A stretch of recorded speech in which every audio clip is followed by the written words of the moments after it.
अस्सलाम वालेकुम रहमतुल्लाहि व बरकातुहू। प्यारे बच्चों, मैथमेटिक्स प्राइमर का 47 जब आपने लिखना है तो आपने निशानी गिनती 3 4 5 6 लगाएंगे और फिर जो 4 के लिए डी के डॉट 1 4 और 5 और फिर 7 के लिए जो है आप जी के डॉट 1 2 4 5 लगाएंगे। 47 लिखा जाएगा। 48 जब आपने लिखना है निशानी गिनती 3 4 5 6 डी के डॉट 1 4 5 और 8 के लिए आप जो हैं वो एच के डॉट 1 2 5 लगाएंगे तो यूँ 48 लिखा जाएगा।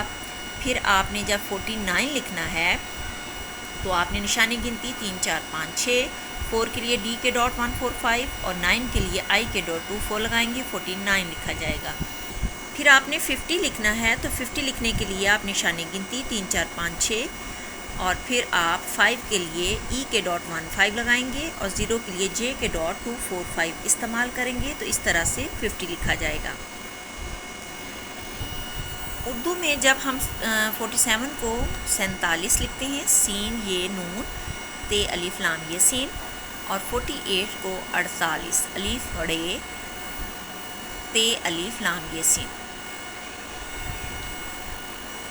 और 49 को 49 अलिफ पेश नून चे अलिफ सीन। 50 को हम 50 लिखेंगे पे चे अलिफ सीन।